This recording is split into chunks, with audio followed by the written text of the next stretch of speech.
हे सरकार शुण आम स्वप्न पूरण करने आमको शिक्षक प्रदान कर।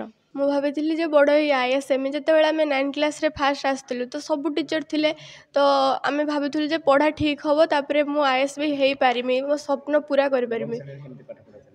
नवम श्रेणी सब सब्जेक्ट पढ़ाऊला सब सार मैंने आसुले सब सब्जेक्ट भी पढ़ाऊला।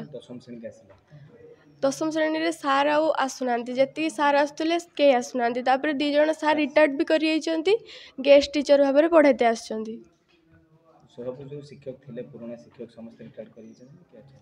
सब रिटायर्ड कर 2 जन मात्र guest teacher. Mathematics science geography English tuition उपरे भरोसा करी पढ़ुचे जहाँ ट्यूशन पढ़ुचे से ही पढ़ुचे। ए क्लास पढ़ाला बेलू अन्य क्लास फांका रोचे अन्य क्लास पढ़ाला बेलू ए क्लास फांका रोचे। सरकार भावुं जे आखिरे सब छात्र छात्री सामान किंतु सरकार कौन आमको देखी पार ना आम स्कूल तो टीचर ना सरकार आखिरे कौन आम अण छात्र सरकार जदि आम स्कूल को टीचर न पठाती तो आम स्ट्राइक करवा।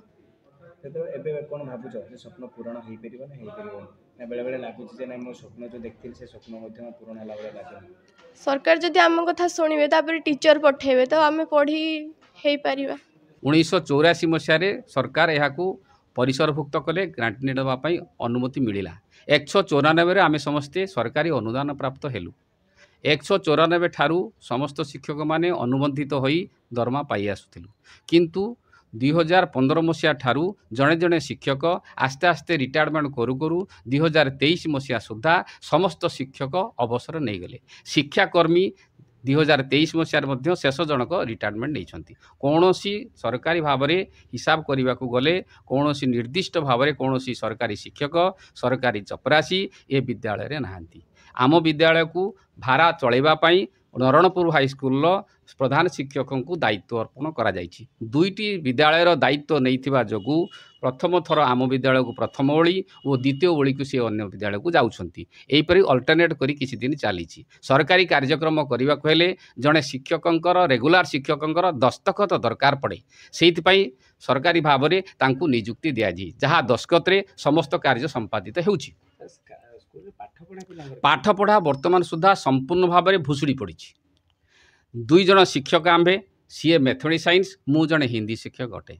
हिंदी शिक्षक होते सुधा मते समस्त कार्य मोर जहाँ शिक्षागत योग्यता अच्छी से अनुसार मु संपूर्ण भाव में पढ़े की सारी पारु नाही। मु मोर दक्षता अनुसार हिंदी विषय दक्षता हासिल करिछि किंतु अन्य विषय पढ़ाइबा मते कष्ट हेउछि तेणु सेगुड़ी को ठीक भाव में पिला मानकु मु सैटिस्फैक्शन दे पारु नाही। मु जदि कौन कारणवशत ऑफिस काम रे जाऊँगी विद्यालय जो शिक्षक जनक अच्छा गोटे क्लास करूला बेले अन्य पिला माने संपूर्ण भाव में पाटितुन करी हो हल्ला करने व्यतीत शिक्षक नथिबा जोगु भैकेंट ही पड़ुछि। 5टी 4th फेज रे आम विद्यालय को आसी से 60 लाख टंका विनियोग करा जाई बिल्डिंग तैयारी करा जाई। सरकार तरफ साइंस लैब दि जाइए ई लाइब्रेरी दि जाइए स्मार्ट क्लास दि जाइए सेगुड़िक वर्तमान पिलामानकर कौनसी कार्य लगी पारु नहीं। गोटे दिन की क्लास है गोटे जेदिन इनागुरेसन होता सरकार तरफ इनागुरेसन करने बाध्य करागला से दिन केवल गोटे दिन पिला माने केवल बसी थे ता पूर्वर ना वर्तमान सुधा विद्यालय को से घर को लाइन कनेक्शन करा जाय नहीं कारण विद्युत संजोग करने को हेले 13,000 रु अधिक टंका विनियोग करने को पड़ो।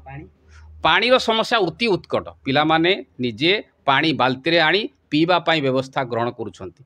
पिला माने निजे चाबी खोलुछंती घर खरकुछंती घर झाड़ू मारुछंती पिला माने पानी आनुछंती निजर पीवा पानी निजे आनिकी व्यवस्था करुछंती। आमे 2 जन शिक्षक ए सब कार्य संपादन करबा भारी कष्टकर व्यापार हो पड़ी। वर्तमान मु अनुरोध करुची आगामी समय रे फेब्रुआरी मासरे 37 जन पिला आम तरफरु विद्यालय तरफरु जे परीक्षा देवाकू जिबे विगत वर्ष मानक 5 वर्ष धरी आम विद्यालय रे संपूर्ण पिला माने पास करथिले। ए वर्ष 540 नंबर रखी जोटे पिला A1 पाइछि। एही विद्यालयर गुण गारिमा बहु पूर्वरु भल थिला किंतु यह संपूर्ण भाव भुसुड़ी जाइछि। सरकार को अनुरोध करुछि यथाशीघ्र पिला मानक भविष्य गठन पाई संपूर्ण शिक्षक नियुक्ति करी चपरासी नियुक्ति कले सरकारी रक्षणाबेक्षण करने सहित सरकारी जिनिस गुड़िक सुरक्षा हो पार बोली मैं अनुरोध करुँची नहले ये जिनिस आम सुरक्षा देवा संभवपर हो पारु नाही।